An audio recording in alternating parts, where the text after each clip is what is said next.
Get in there. The Arsenal machine just keeps on rolling. After a setback in the last game against Newcastle, Arsenal returned to winning ways. And yes, it was Oxford. It was expected, all of that stuff. I hear you. But you got to do what you got to do. We've seen some FA Cup upsets already in the third round. Probably the biggest one is Villa. Newcastle as well, actually. So it's never easy. And Arsenal did what we needed to do today. And we did the job professionally. And no real drama. I mean, what did Matt Turner really have to do in goal today?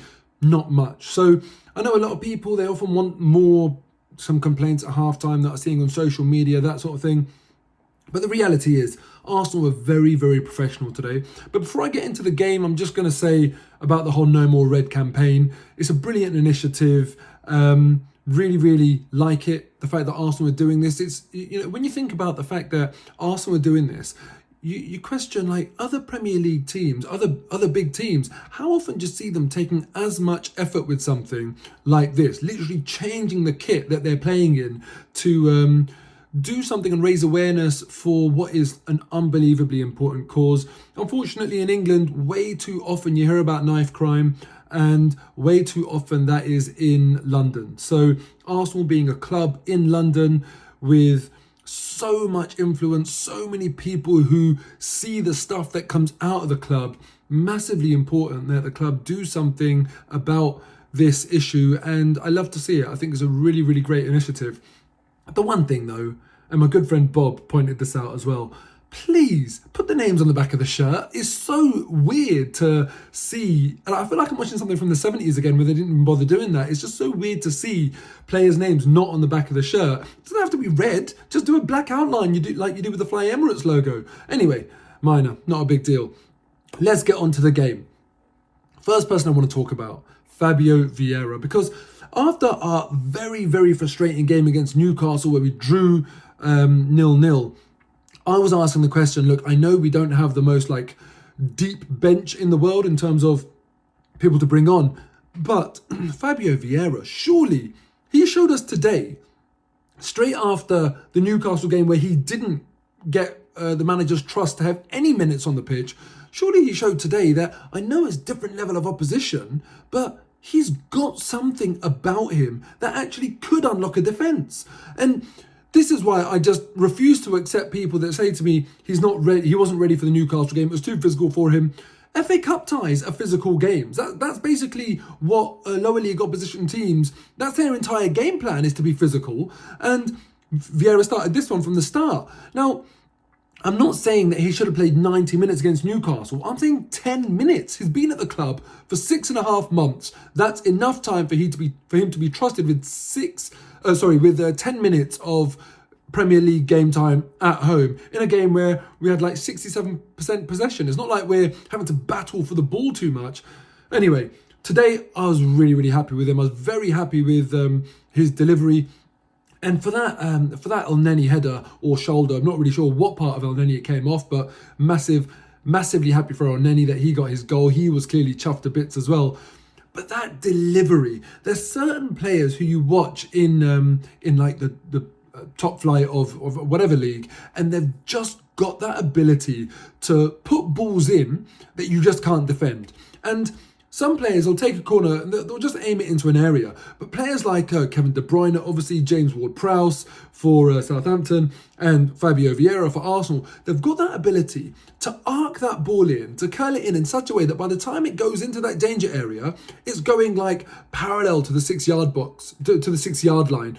It's not coming towards the keeper where the keeper can think, yeah, I can claim this. It kind of puts that element of doubt in the keeper, the fact that it looks like it's coming towards him, but the curl and the trajectory of it is so good that it puts the keeper on the back foot and just begs to be attacked. And when you do that, when you get that ball going basically flat across the 6-yard box line, it's always in behind the defence because they don't want to defend that deep. And that means that everyone is facing the ball. The keeper can't get it. It's perfection. It sounds easy, but it's not. And that's why you see so many set pieces wasted, overhit, underhit, or go into a mix of bodies. You want to get it into that. It's that probably one of the best football sayings you've all heard, that corridor of uncertainty. where defenders and goalkeeper don't know quite what to do, but attackers know exactly what to do because the decision is made easy for them. And if you do it with enough whip, that's what creates that pace on the ball that just means you just need a little touch and a goal is just sort of inevitable. Brilliant delivery by Fabio Vieira. That is why I wanted him on the pitch for 10 minutes, just for a moment like that. And then he shows what he can do in open play with the second Nketiah goal, which was just brilliant as well. Lovely pass into Nketiah's run. Brilliant run from Nketiah. But you know what? One thing you might have missed actually was on both of those goals, the Elneny one and the Nketiah one, where Fabio Vieira got the assist, Granit Xhaka had a massive part to play. He was the one that pressured Oxford into the corner, where eventually they tried to play it off of Granit Xhaka for a corner, didn't work out. Granit Xhaka got the ball, played it back, won the free kick from that, and that's when we scored the goal. Even the Nketiah goal where Vieira got the assist, that was Granit Xhaka intercepting the ball in the middle of the park. Someone else applied the pressure, but he was there.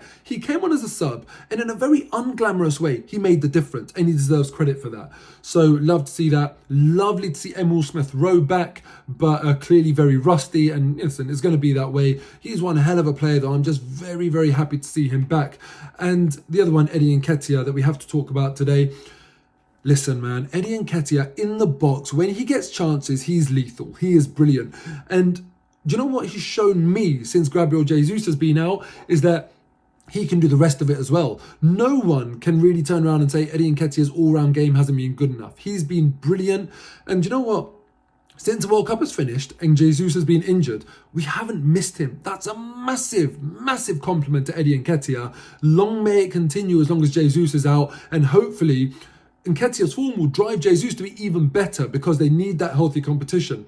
Now, one thing I'll say about the overall performance of the team today, sometimes, like, you know, as a Premier League team, you have that sort of like superiority complex and you think, oh, we should be battering this team. But Arsenal were very mature, very professional today. They had faith that we don't need to rush anything or force anything or worry.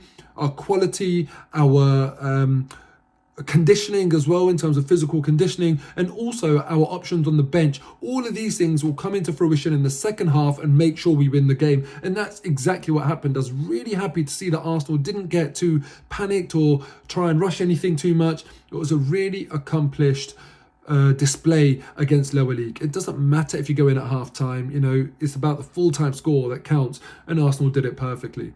But we do have Man City in the next round. That is going to be very, very tough. If it wasn't hard enough already, it's away from home. Let me know what you think is going to happen in that game. Let me know your predictions below, because clearly that could be it, the end of the road. Man City are just a brilliant, brilliant team, but Arsenal should go to that and sense it as a massive, massive opportunity to win a psychological battle over Man City. I would be happy for Arsenal to go full strength in that game and not rest sort of any first team players, because I think the game, if we go to the Etihad and win, could mean more than simply qualification into the next round.